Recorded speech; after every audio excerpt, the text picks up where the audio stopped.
Andrew gave me the topic, why is rent so high in Yellowknife? And really, I guess to kind of answer a question with a question is for whom?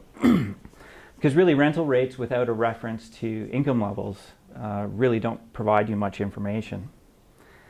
So compared to down south, we have very high average incomes. We have very high GDP per capita in the north. The CPI, the Consumer Price Index, really isn't that much different than southern Canada. So you'd think, on average, we must be way better off than southern Canada. But the thing is, averages hide a lot, and that's the issue. When you get beyond the averages and start looking into different income categories, so Bureau of Stats divides up tax filers in this way. It's not ideal, but you kind of see three groups. So the first group here, people earning less than $15,000 a year. This is a group that really can't afford rent at any level, and my hope would be that they're, being, helped out by the social assistance programs. And then on the other end of the scale, you have people earning more than $50,000 a year. This is the higher income level people. And when you talk to these people about the cost of living, they're going to talk about high childcare costs, how much it costs to get their car fixed. They'll talk about how high housing costs, but typically only when they're about to buy a place. After that, they really don't care. And then they're kind of cheering for higher prices when they're looking to sell. And they're going to talk about kind of operating costs, heating costs, electrical costs, that type of thing. But I think who we're really talking about when we talk about people that are renting is this middle group here, people that are earning between $50,000 and $50,000 a year. And really, they're essentially Yellowknife's version of the working poor. It might seem strange to talk about someone that's working poor but only earning, $45,000, $50,000 a year. But given our high cost of rent in Yellowknife, that really is what they are. So I firmly believe that this issue really is an issue of inequality. That the NWT receives staggering amounts of money coming into the economy, and how that money is divided up, and it's unevenly, is causing a lot of inequality. And it's really driving up the cost of housing in this middle group and driving up the costs for other kind of living expenses on the top group. So when we look at construction over the last 5 years, we can see the effect of this huge amount of money coming into the north, because there's a ton of residential construction happening. But if you actually dig into what kind of residential construction is happening, it is all in the for sale market. It is all for the furthest highest income group. Only 24 units that I can count anyway have been purpose-built rental units, and 38 units for public housing. But well over 600 new lots, new homes, new modular homes, new condos have been built in the last 5 years. So in most kind of functioning markets, you'll have rental housing for essentially everybody on the income scale, except for the very, very bottom. So in Toronto, if you were kind of lower middle income, you might not be able to rent a nice one-bedroom apartment in central Toronto, but you will be able to afford something in Scarborough, or maybe a basement apartment.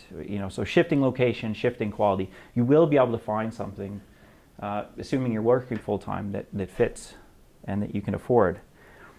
But that doesn't seem to be happening in Yellowknife.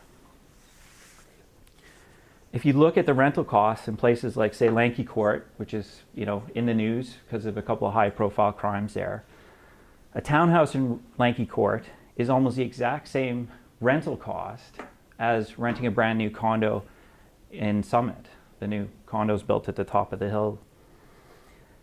And this seems very strange. There doesn't seem to be a lot of variability in rental prices. So what I'd like to do for this presentation is zoom out, take a look at the NWT economy, try to find some parallels, and see if we can identify the mechanics of what's going on, because presumably everybody in the market is making rational decisions. And see if we can identify some levers, because I think everybody wants a housing market that works for everyone. And so let's see if there's levers that we can apply policy to that help that, get that goal. So I found kind of a funny parallel example. It's a city called Melilla. It's one of 2 Spanish cities that are actually on the continent of Africa. So Melilla is about 12 square kilometers. It's completely surrounded by Morocco and the Mediterranean, but it is full-on part of Spain. And it came to international attention, or more European attention, as kind of one of the symbols of the migrant crisis that they have in Europe.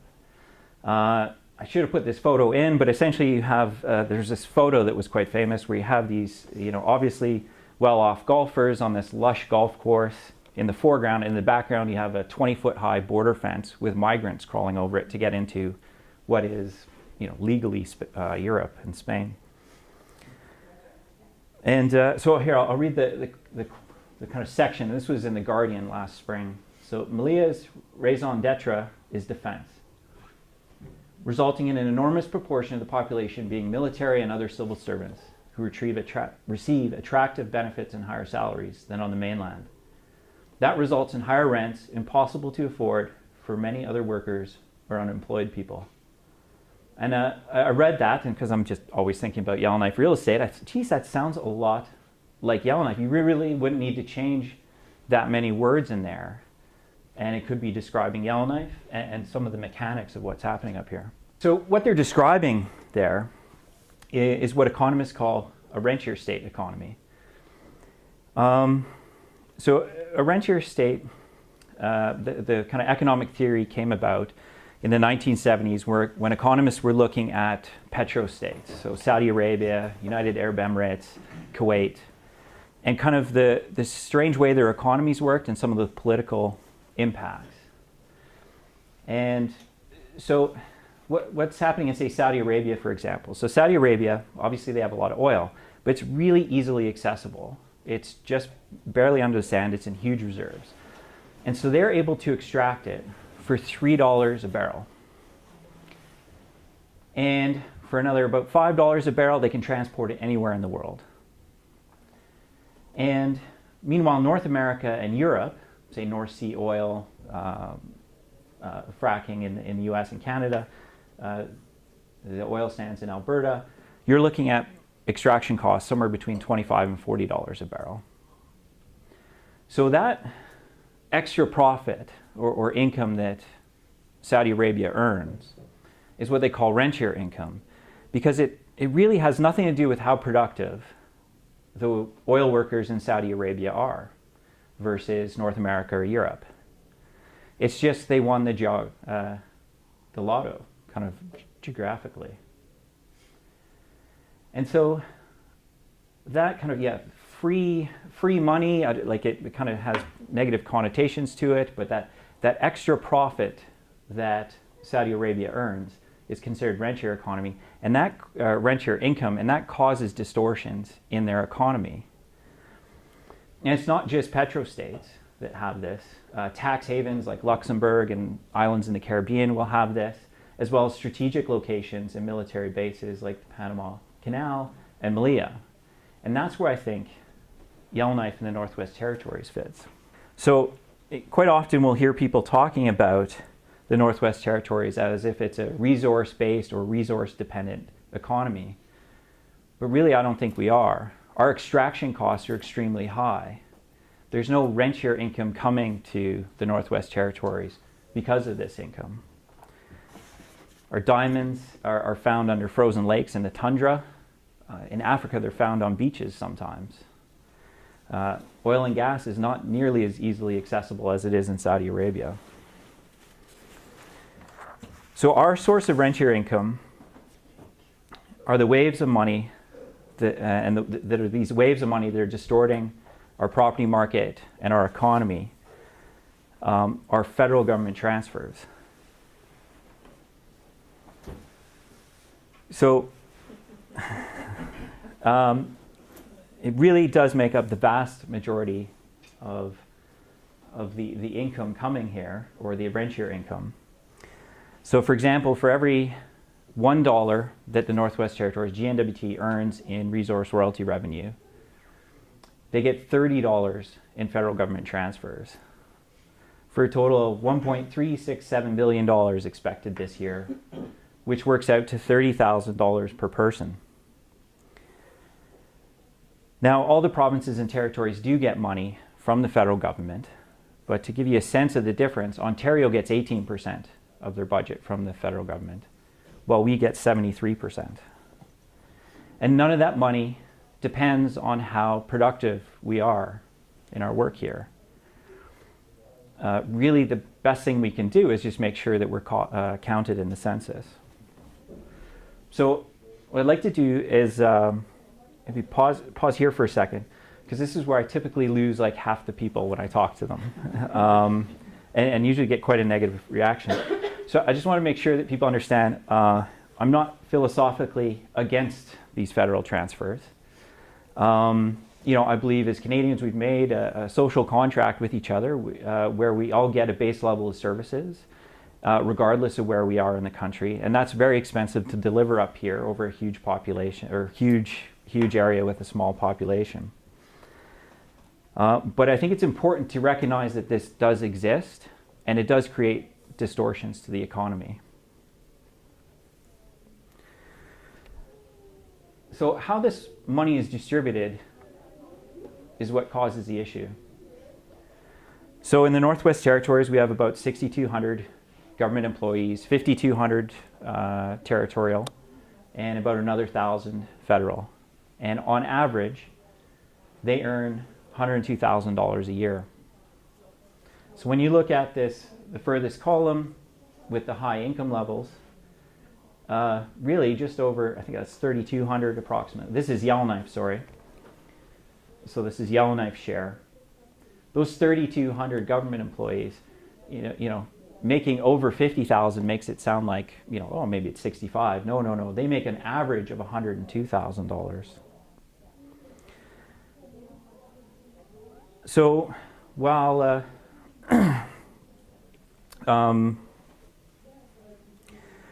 so this, for example here, this distribution is really what's causing the issue. If you look at, say the transfers of $30,000 per person on average, the minimum wage in Yellowknife, if you worked full time on the minimum wage, you would earn $27,000 a year. So this upper income group is putting a lot of price pressure on everything. In fact, a GNWT employee, if you look at their salary grid, the absolute least you could make as a GNWT employee is $47,000 a year.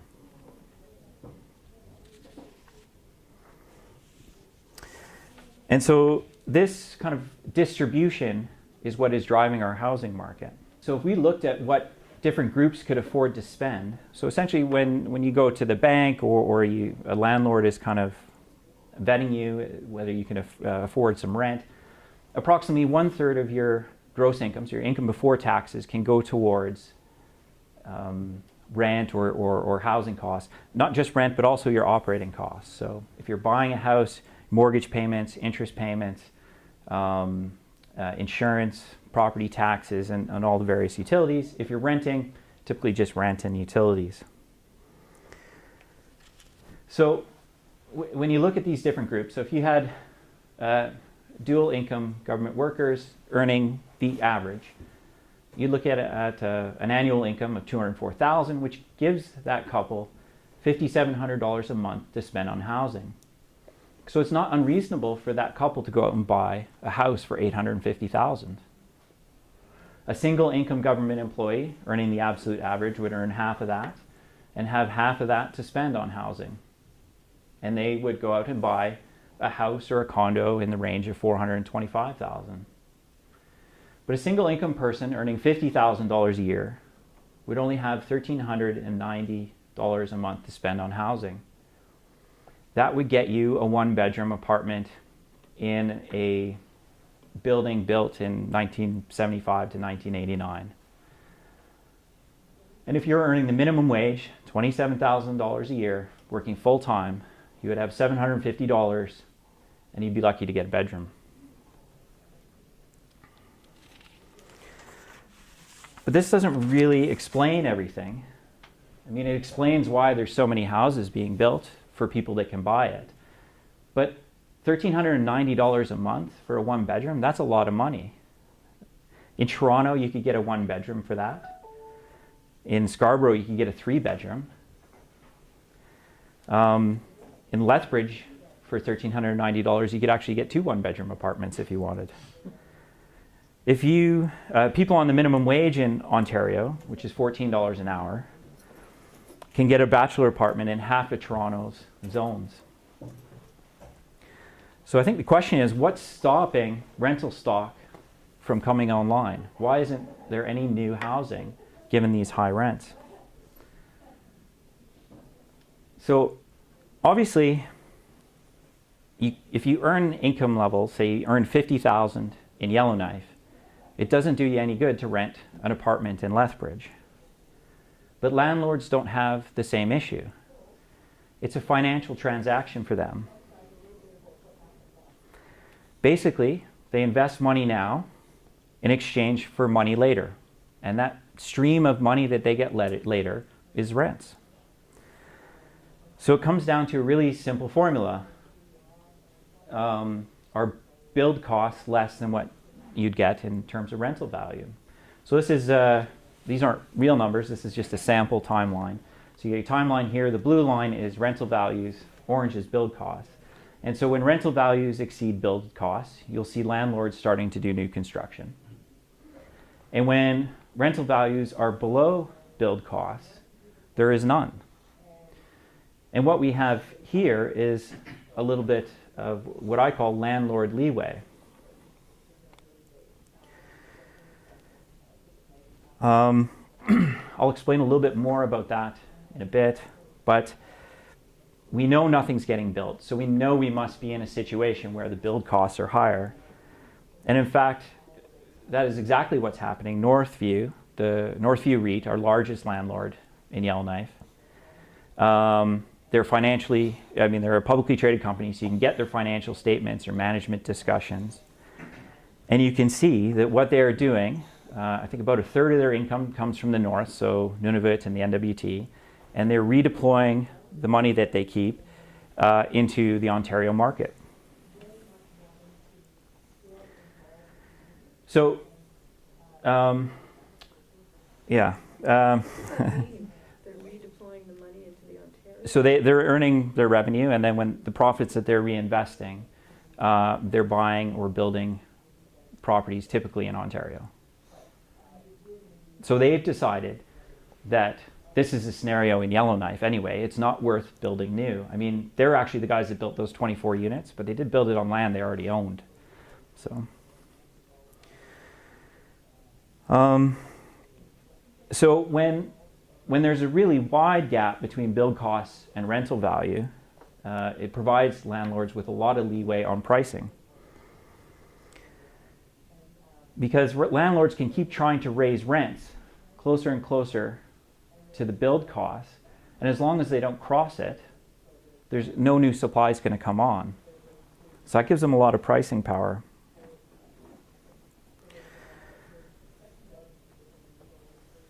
And that's regardless of their costs. Well, yeah, because it's built. They paid it with $1972 or whatever.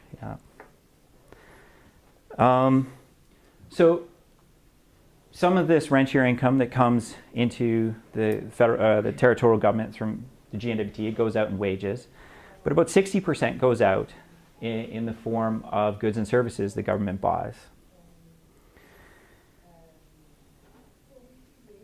In rentier economies, that's where we see a really stark difference in how that money gets spent.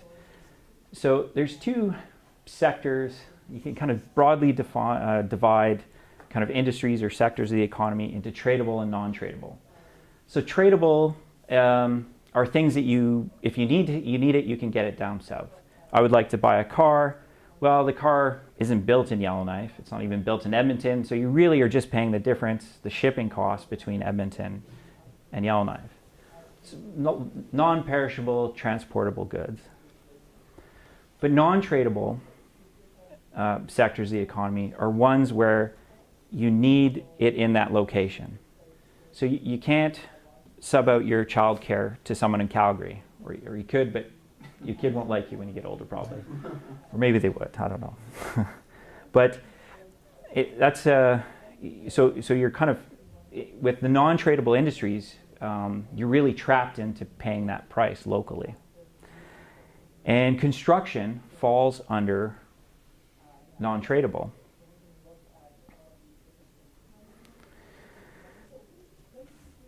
Because non-tradable industries need to increase their prices to keep up with the cost of living and wages in the bureaucracy, they need to raise their prices. And so this is actually, if you Google, it's called, economists call it cost push inflation. And oddly, if you Google it, you do get images. I was looking for pictures to put in the presentation, and this is it. And I think it actually does a pretty good job of describing it, where the horse is someone, keep trying to increase the wages, but of course can never catch the price advance or the price is increasing. And this is what we see in Yellowknife, and this is why you see people talking about the price of childcare and utilities, things you can't get away from, but no one's complaining about the cost of a car, really, up here. They're complaining about the cost to fix a car.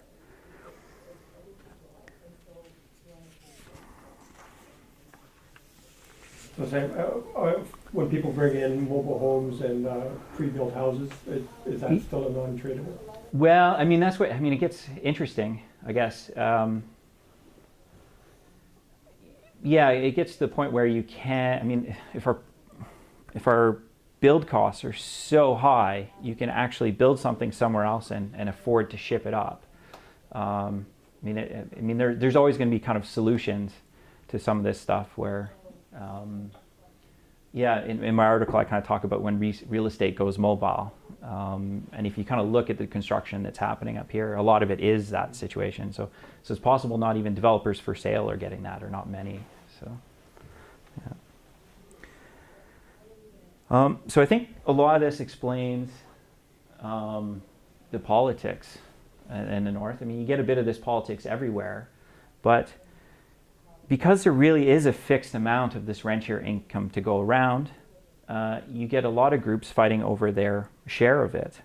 So various issues like from food trucks, Airbnb, whether or not we should have worker camps, the P2 category for GNWT hiring, the business incentive policy, and even recently just kind of how the lottery funds are going to be split. I think a lot of people recognize that there is a zero-sum game going on, and they need to kind of fight for what they feel is their share. And what this leaves us with is a two-speed labor market, where one group, in the green column, you have the landowning employees of government. They're suppliers, so think the contractors that are almost like an extension of the government. And management ownership of non-tradable industries. And these people likely own. And the rest is everybody else. So I think what we want to look at is ways to really help out this middle group without taking from this the higher income group, or in a way that people in the green group would find extremely redistributive. That's just my guess on what the politics would be, though. So kind of in summary, if I was to kind of give this pitch in an elevator, we have this massive amount of money entering into our economy. It's being distributed in an uneven way. A lot of it is going to government workers through their wages, and to contractors and people that supply goods and services to the government. The remaining people in the economy in the non-tradable sectors, including construction, childcare, vehicle repair, have to keep increasing their wages in order to keep up with that. But of course, because construction is labor for construction is one of the inputs for building new rental properties, as you raise wages, it gets more expensive to build housing. So you're kind of trapped in a little bit of a cycle. So what levers are available to policymakers? I think the most effective policies would be around lowering that build cost for landlords to encourage them to start building new properties. And the second area would be trying to eliminate some of that landlord leeway that we were talking about. So I have 4 recommendations. I actually have I had like 14 or something like that. I thought, well, no one's going to listen to me that long. So I came up with 4 that I thought would have the biggest impact. So the first one is the city of Yellowknife currently sells land to developers and landlords looking to build. But what if they stopped just selling land and looked at doing long-term leases for the land for landlords that are willing to build affordable housing? So for example, if a landlord wanted to build an apartment building, say 20 units in a kind of downtown area, that land would likely cost about $500,000. In order to recover the costs on that, a landlord will have to collect an additional $50,000 a year rent from those 20 tenants. But if the city instead leased that land for $10,000 a year, and part of that deal was that the $40,000 in savings had to be passed on to the tenants, that would be the same thing as giving every one of those tenants a $1 an hour after-tax wage rate increase.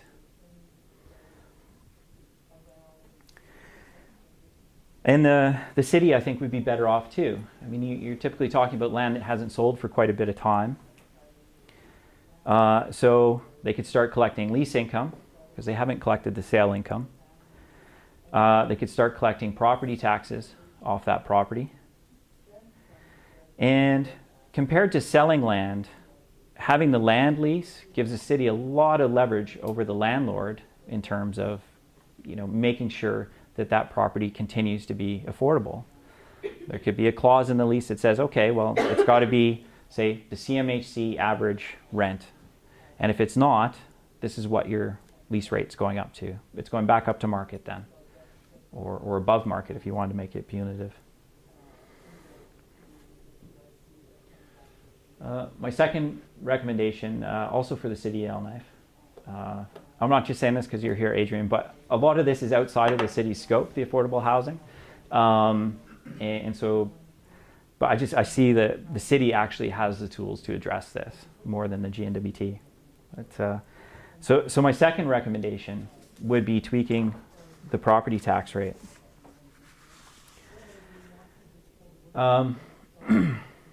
Essentially, how property taxes work, I don't know if people look at their property tax statement, you have the land value and then your assessed building value, and you apply the city's mill rate to that. And that's how you get your property tax bill number. But if you had vacant land, and say price increases are going up 2% a year, if you had vacant land, you didn't even try to get any parking income from it or anything like that. You just owned it and you paid your property taxes every year. You are actually better off because the tax on the land isn't even keeping up with inflation. So it really is accidentally kind of incentivizing land hoarding. And I think if you look around downtown especially, you see a lot of underutilized or not utilized at all land. And something I always find interesting, every summer, you kind of going around town, you see the big signs that say this water and sewer project, X amount of money. And I kind of look at these and then I go, geez, that's 14 houses that they're spending this amount of money on. And So, and it keeps happening with the kind of opening up new areas as well, like new subdivisions. We have a ton of good land that already has water pipes going by it, sewer pipes. There's already a road. The city bus drives by it. Yet we have to keep expanding out in order to provide land for people who want to build. And I mean, the city, when the city does sell land, they, part of the deal is you have to build within a certain period of time. So I think changing the taxes in a way where land taxes increase and you lower building taxes, so it's effectively the same tax rate, assuming you're using the land in a reasonable way, would really encourage better use of the land. My third recommendation is for either the GNWT or the city, and that's to really investigate the level of market concentration in the rental market. So to go back to kind of the Toronto example, you can always move further out or into a lower quality property and gain and have some savings in your rent. You'd expect a different rental rate, and again, like in Yellowknife, that doesn't seem to be the case. And if you thought about yourself as a landlord, you say, okay, well, I have this property, I want to rent it. My neighbor's is a little bit nicer, so I'm going to charge a little bit less than them. That would make sense. That's probably what most people would do. If you added a third neighbor, fourth, fifth, sixth, you guys would all everybody would sort themselves out, and you'd have different prices in this area. But that doesn't seem to be happening here. And I think that's because in this scenario where, say, we each owned a property that was slightly different and we had slightly different rental rates, it's because really there was a ton of properties, but there's a small group of people that own it. And I think that's keeping us from having a functioning rental market. A large proportion of Yellowknife and Inuvik as well, as in this scenario. Our largest landlord, which is Northview REIT, owns about 1.5 times the amount of rental units, so just over 1,000 last time I counted. So it's 1.5 times more than the next 5 biggest landlords in town altogether. Now, I'm not 100% certain that's what's causing or one of the reasons behind rental prices, but it's definitely worth looking into. And my fourth recommendation is for the GNWT to revisit the business incentive policy, especially for non-tradable industries. I understand the idea behind the policy. You're trying to promote economic development and local labor. A lot of times in some communities, a government project is the only economic activity happening. But last fall, I went and saw a presentation by Simon Taylor, one of the local architects here, and he did a project in Nunavut where they had a southern contractor come in from Quebec that was really willing to work with the community. And what his firm did was they went into the community and they got an exhaustive inventory of the people and skills and equipment in that community and who was willing and how much they were willing to work on this project. And a southern contractor, it is always cheaper to get, or not always, but often it is cheaper to get local labor because you don't have to fly them up or drive them up. You don't have to feed them. You don't have to house them. So if you could get local labor, I think a lot of contractors would be interested in that. So I think there are, BIP is a very broad tool to get some of the benefits we want, but I believe it is driving up prices because local contractors have they have a natural advantage anyway because they're part of the non-tradable sector. But to give them an additional advantage where their prices can be higher than non-local is really just driving up prices on everybody, not just yourself, not just the government, but other people too. So I think kind of looking at projects like what Simon did or some other kind of more tailored tool, we could probably get a lot of the same results we want and at a lower cost. And actually kind of, there's a bit of a thought exercise. Like when we're looking at building housing, we're talking about assets that last 50 plus years and employment for maybe 1.5 years.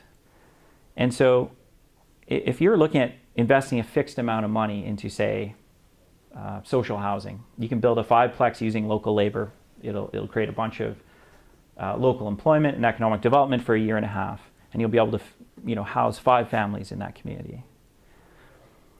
But what if you could build 10 for the same price and not employ any local labor? Like, where's the trade-off, I guess? And I think that's a discussion that needs to happen, because you'd be talking about housing an additional 5 families for 50 years, so 250 people years of social housing.